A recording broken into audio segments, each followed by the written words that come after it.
Hi，大家好，我係蘇 Marguerite，多謝你收睇我個 Little Cantonese Corner。咁今日2018年7月28號星期六，and today we're going to be talking about sentence finals, or some people might call them particles. And this is a little bit of a departure from our Let's Talk Cantonese series, because this book doesn't actually go into depth or detail. They introduce them, but they don't really explain them well. So I had to go to this most awesome, excellent book,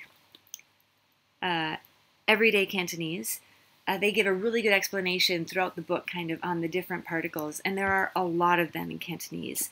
So I chose 3 of them to put on the board to talk about first. But let's talk about why we even need these, because in English, if we want to change, if we want to ask a question or put some emotion, we might change how we say a word. But in Cantonese, because it's tonal, if you do that, you're going to be changing the actual word of what you say. So they need to have something at the end of it to contain that emotion or to ask that question. So like the closest thing I could think of in English was the yes or no question.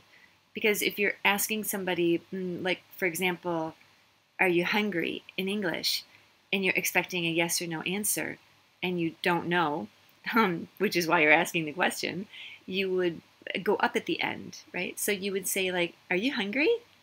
And the hungry would be a lot different than when you would just normally say hungry, right? But if you try that in Cantonese, you might be surprised at the reaction you get. And actually, I think this is one of the probably one of the challenges for non-Chinese speakers learning Cantonese, is because we do tend to change the way we say words, and it's still the same word. And you can say soup, or soup, or soup, or soup, and it's still soup, but you can't really do that in Cantonese. So before we get into the sentence finals or particles, I wanted to kind of digress a little bit, and show just exactly how different it can be. And the word that came to mind is exactly that, the hungry word. So over here, I've kind of written 3 different ways of using the word ngo. Now when you say ngo, it's I. Okay, down here, the ngo means I. So ngo tou ngo, I'm hungry, which would be this one, which is tou, the low rising tou, ngo. It's the same, it's the same as the I, right? Except the I kind of goes up for the low rising, the ngo, and the hungry. Actually, probably just move my camera and you can see it better. There. And the hungry would be the ngo, just a low tone ngo. So ngo tou ngo would be I am hungry. Ngo tou ngo, I'm hungry. But if you wanted to make the ngo a high tone, which is ngo tou ngo is actually diarrhea. So you can see that if you were saying a sentence with the English kind of inflection of going up at the end, you would be actually asking somebody if they have diarrhea and not if they are hungry. So that's one of the examples that's the only example I could really think of that would really press home the fact that you need to use these finals or particles at the end, or you could be saying something completely different. Okay, so switching back here again. So we've got, I've got 3 on the board that are actually ones that you're going to hear the most. So the first one is just ah. There's no tone mark on it because usually this one is just an ah at the end. You use it when you're asking questions. So a yes or no question using that construction of verb, verb, right? So hai, hai, hai hai. You'll hear that a lot. Hai hai. Lei tong tong at the end will take that kind of emotion plus asking the question of the tong tong. Okay, so that's one way. The other question is I have 5 W and 1 H. That's just a short form for me of saying the who, what, where, when, why, and how question words. So I've got the example, 佢, he or she, 佢係邊個啊? 佢係邊個啊? You don't really even have to say the 佢係, you could just say 邊個啊, right? Who? Or you could just say 邊個. But if you wanted to really press home the question and put some emotion into it, 邊個啊? the ah comes at the end. So you're going to hear ah a lot, and you probably already have. So that's one to remember. The second one is when you first started learning Cantonese, probably the first thing you learned to say was lei ho ma.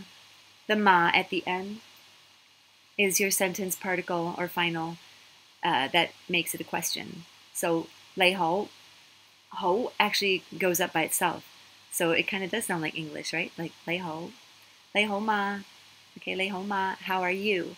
Right? So for simple questions, it's a statement and you stick ma at the end, it turns it into a question. Okay? So for example, if you wanted to say, are you here? Lei hai dao ma. Lei hai dao is you are here. Lei, you, hai dao, here. Lei hai dao ma, are you here? Okay? So the ma is for simple questions.